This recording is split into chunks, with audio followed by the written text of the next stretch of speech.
जिया घबराए पिया बैदा बुलाई द। जिया घबराए पिया बैदा बुलाई द। जिया घबराए पिया बैदा बुलाई द। जिया घबराए पिया बैदा बुलाई द। बैदा तो मांगे रानी 10 रुपया। बैदा तो मांगे रानी 10 रुपया। बैदा तो मांगे रानी 10 रुपया। बैदा तो मांगे रानी 10 रुपया। 25 दे देव पिया बैदा बुलाई द। 25 देई देव पिया बैदा बुलाई द। 25 दे देव पिया बैदा बुलाई द। 25 देई देव पिया बैदा बुलाई द। जिया घबराए पिया बैदा बुलाई द। जिया घबराए पिया बैदा बुलाई द।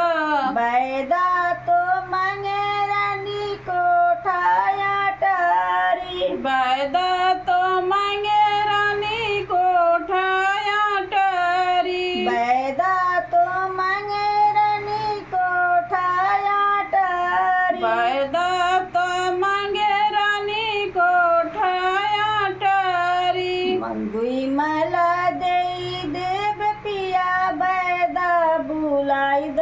2 महल देई देव पिया बैदा बुलाई द। माला दे देव पिया बैदा बुलाई द। 2 महल देई देव पिया बैदा बुलाई द। जिया घबराए पिया बैदा बुलाई द। जिया घबराए पिया बैदा बुलाई द। जिया घबराए पिया बैदा बुलाई द। जिया घबराए पिया बैदा बुलाई द। बैदा तो मांगे रानी हाथ में अंगूठिया। बैदा तो मांगे रानी हाथ में अंगूठिया। बैदा तो मांगे रानी हाथ में अंगूठिया। बैदा तो मांगे रानी हाथ में अंगूठिया। अंगनवा दे देव पिया बैदा बुलाई द। कंगनवा देई देव पिया बैदा बुलाई द। अंगनवा दे देव पिया बैदा बुलाई द। कंगनवा देई देव पिया बैदा बुलाई द। जिया घबराए पिया बैदा बुलाई द। जिया घबराए पिया बैदा बुलाई द। जिया घबराए पिया बैदा बुलाई द। जिया घबराए पिया बैदा बुलाई द। बैदा तो मांगे रानी नई दुल्हनिया। बैदा तो मांगे रानी नई दुल्हनिया। बैदा तो मांगे रानी नई दुल्हनिया। बैदा तो मांगे रानी नई दुल्हनिया। नदिया दे देव पिया बैदा बुलाई द। नान दे देई देव पिया बैदा बुलाई द।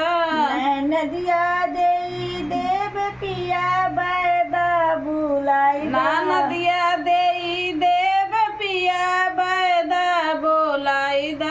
जिया घबराए पिया बैदा बुलाई द। जिया घबराए पिया बैदा बुलाई द। जिया घबराए पिया बैदा बुलाई द। जिया घबराए पिया बैदा बुलाई द। गीत सुनने के लिए आप लोगों को धन्यवाद। और चैनल पर नए हैं तो लाइक और सब्सक्राइब कर दीजिएगा। और कमेंट करके बताइएगा कि आप लोगों को कैसा लगा। धन्यवाद।